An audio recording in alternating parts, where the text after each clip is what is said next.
नमस्कार छात्रों, कैसे हैं आप सब।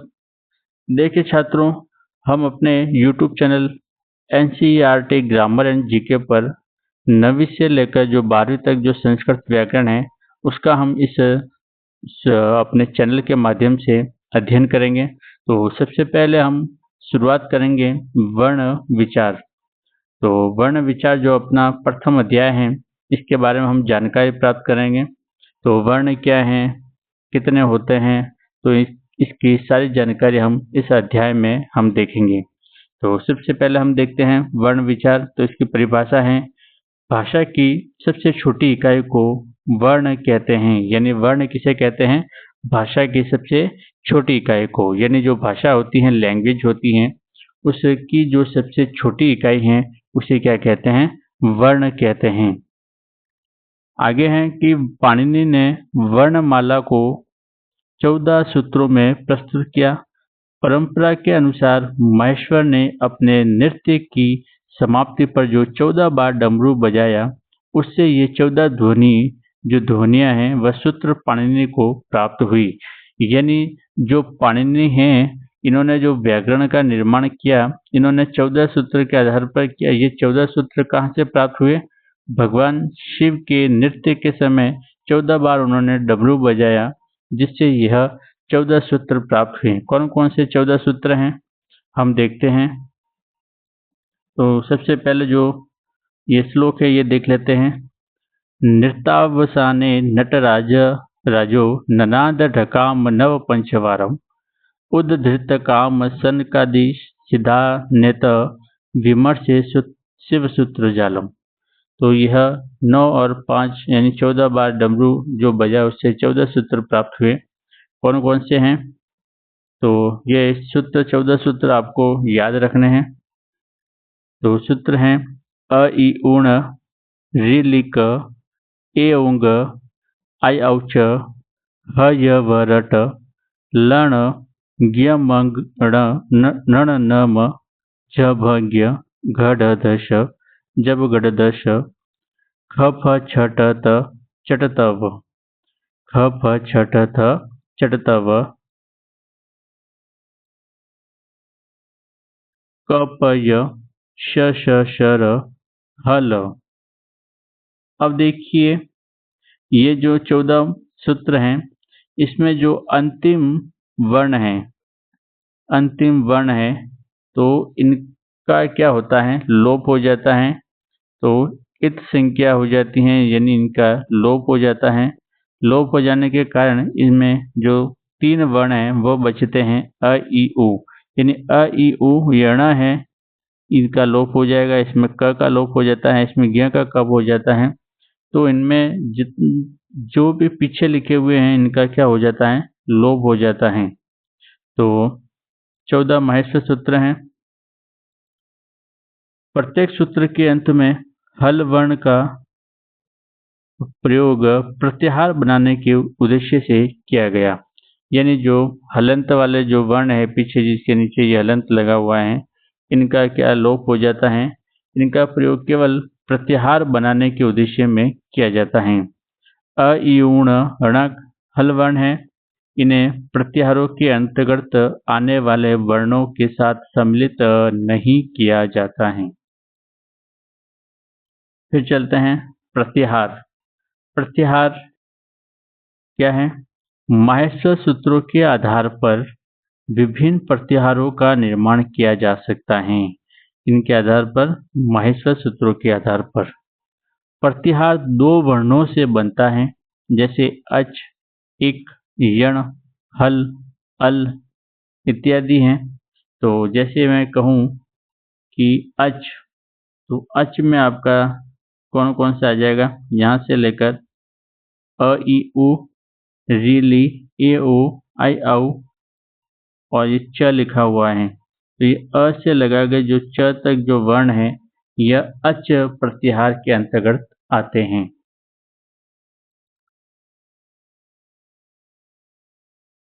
प्रत्याहारों में आदि वर्ण से लेकर अंतिम वर्ण के मध्य आने वाले सभी वर्णों की गणना की जाती है। प्रत्याहार के अंतर्गत आदि वर्ण तो परिगणित होता है, किंतु अंतिम वर्ण को छोड़ दिया जाता है। समझने के लिए कुछ प्रत्याहार हम इस प्रकार से देखते हैं। यानी जो हम माहेश्वर सूत्र देखते हैं तो उसमें जो आदि वर्ण है यानी आगे वाला जो वर्ण है वह तो उनकी जो वर्णों की क्या होती हैं गणना की जाती हैं, लेकिन जो अंतिम वर्ण होता है उसे जो अंतिम वर्ण को छोड़ दिया जाता है उसकी गणना नहीं की जाती। जैसे अच लिखा है, अच प्रत्याहार में आएगा अ ई उ री ली ए ओ आई औ, यानी यहाँ प्रत्याहार के आदि वर्ण अ का परिगणन किया गया और अंतिम वर्ण च को छोड़ दिया गया। देखिए ये जो सूत्र हैं, अच वर्ण था, क्या था? अच। तो अपने को देखना है कि अ यहाँ से शुरू होता है, अ से लेकर अ ई उ यर्ण हट जाएगा, हलंत वर्ण है। री ली ए ओ आई औ च, ये च तक यानी अ से लेकर च तक क्या है? अच प्रत्याहार है। इसमें जो आदि वर्ण है यानी आगे वाले जो वर्ण हैं उनका तो हम प्रयोग करते हैं, उनकी गणना करते हैं, लेकिन जो पीछे वाला जो च है इसकी गणना हम प्रत्याहार में नहीं करते। जिस प्रकार से ये लिखा है, अच में कौन कौन से वर्ण आएंगे, तो अ से लगाकर औ तक आते हैं। फिर हल।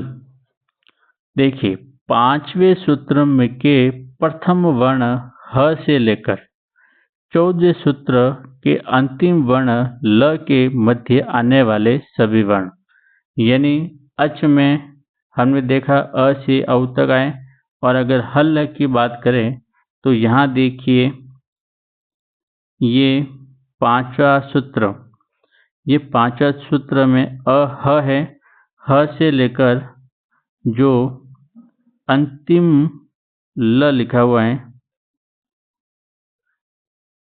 यहाँ पर हम देख सकते हैं। तो ये जो सारा वर्ण है इसको हम हल प्रत्याहार के अंतर्गत रखेंगे।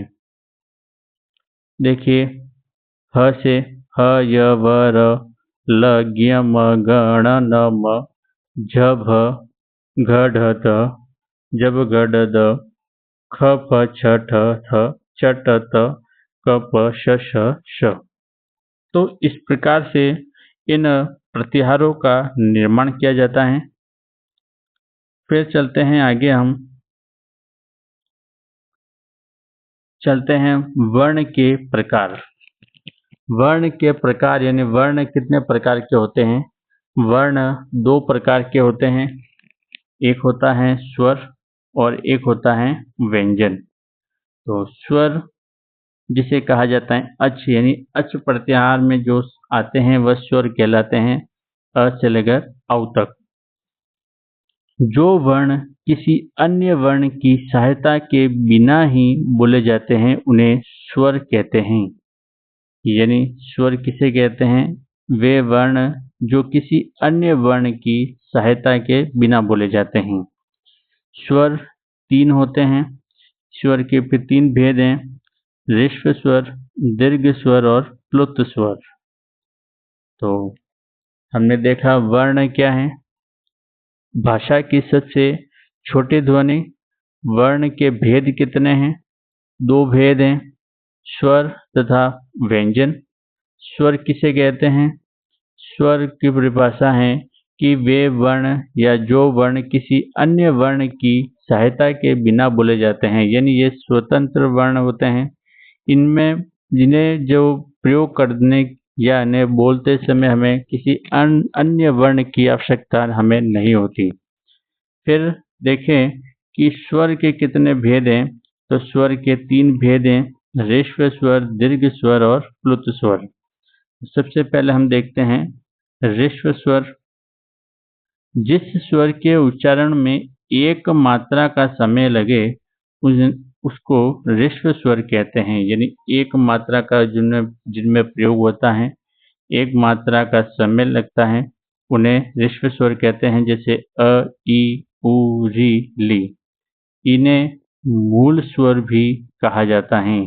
ऋष्व स्वर को मूल स्वर भी कहा जाता है। ये कितने हैं? ये 5 हैं। अ, ई, उ, री और ली। ये ली का प्रयोग इसमें होता है। फिर दूसरा है दीर्घ स्वर। जिस स्वर के उच्चारण में 2 मात्रा का समय लगे उसे दीर्घ स्वर कहते हैं और इनकी संख्या होती है 8 होती हैं और जबकि ऋष्व स्वर की संख्या कितनी है? 5। अब 8 कौन कौन से हैं? आ, ई, उ, री, ए, आई, ओ और औ। तो ये 8 दीर्घ स्वर में आते हैं। इनमें से ली ध्वनि का दीर्घ रूप ली केवल वेदों में प्रयोग होता है। यानी जो री का हमने यहाँ पर दीर्घ बनाया लेकिन ली का दीर्घ नहीं होता।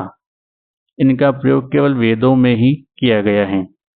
अंतिम 4 वर्णों को संयुक्त वर्ण या संयुक्त स्वर भी कहते हैं। ये थोड़ा सा ध्यान रखना है। क्या लिखा है? संयुक्त वर्ण या संयुक्त स्वर कौन कौन से हैं? ए, आई, ओ, औ। अब इन्हें संयुक्त वर्ण क्यों कहते हैं? देखिए, संयुक्त वर्ण या संयुक्त स्वर हैं ये। ठीक है, संयुक्त व्यंजन नहीं है, ये संयुक्त स्वर हैं। देखिए ए और आई। अब ये ए किससे बना है? अ और अ प्लस ई बराबर ए, यानी अ और ई से मिलकर क्या बना? ए। अ और ए से मिलकर क्या बना? आई। अ और उ से मिलकर बना ओ। अ और ओ से मिलकर बना औ। यानी यह 2 मात्रा वाले शब्द हैं, दीर्घ स्वर हैं और इन्हें क्या कहा जाता है? संयुक्त वर्ण भी कहा जाता है। यानी ये जो 4 हैं वर्ण हैं ए, आई, ओ, औ, इन्हें क्या कहा जाता है? संयुक्त वर्ण या संयुक्त स्वर कहा जाता है। तीसरा अपने पास है प्लुत स्वर। प्लुत स्वर क्या होता है? जिस स्वर के उच्चारण में 3 या उससे अधिक मात्राओं का समय लगे उसे प्लुत स्वर कहते हैं। हमने देखा एक मात्रा वाले को हमने कहा, एक मात्रा वाला हो गया ऋष्व स्वर, 2 मात्रा वाला हो गया दीर्घ स्वर और 3 मात्रा या उससे अधिक मात्रा वाला क्या है? प्लुत स्वर। जब किसी व्यक्ति को दूर से पुकारते हैं तब संबोधन पद के अंतिम वर्ण की 3 मात्रा का समय लगाकर बोलते हैं, उसे ही प्लुत स्वर कहते हैं। लिपि में प्लुत स्वर को इस 3 की संख्या से दिखाया गया है। यानी हम ये जो चिन्ह है यह प्लुत स्वर के लिए प्रयोग किया जाता है। उदाहरण के लिए जैसे कृष्ण अत्र आगच्छति। ओम, यानी ओकार का उच्चारण सर्वत्र प्लुप्त ही किया जाता है। यानी हम जो ओम का नाम लेते हैं तो इसके लिए हम बड़ी सांस लेकर बोलते हैं ओम। तो ये जो ओ के और म के बीच में जो समय लगा यह 3 मात्राओं का समय है, इसलिए यह प्लुत स्वर माना गया है। तो ये देखिए प्लुत स्वर का प्रयोग इसमें हुआ है। तो इस प्रकार से बोलेंगे ओम, यानी जो 2 वर्णों के बीच में जो हम समय लेते हैं वह प्लुत स्वर होता है। और यहाँ कहा गया है कि किसी व्यक्ति को दूर से पुकारते समय, तो दूर से पुकारते समय हमें लंबी आवाज़ और उसमें बीच में हम जो समय लगाते हैं वह प्लुत स्वर के रूप में प्रयोग होता है। जैसे कृष्ण, तो इस प्रकार से हम जो लंबी ध्वनि बोलते हैं इसे प्लुत स्वर कहा जाता है। तो देखिए छात्रों, हमने आज ये देखा है कि वर्ण किसे कहते हैं। आपको क्या ध्यान रखना है? मोस्ट रूप से आपको केवल ये ध्यान रखना है कि भाषा की सबसे छोटी इकाई को क्या कहते हैं? वर्ण कहते हैं। ठीक है, फिर हम चलते हैं वर्ण के भेद। तो वर्ण के अगर भेद की बात करें तो वर्ण 2 प्रकार के होते हैं, स्वर तथा व्यंजन। स्वर को कहा जाता है अच और व्यंजन को कहा जाता है हल। क्या कहा जाता है? हल।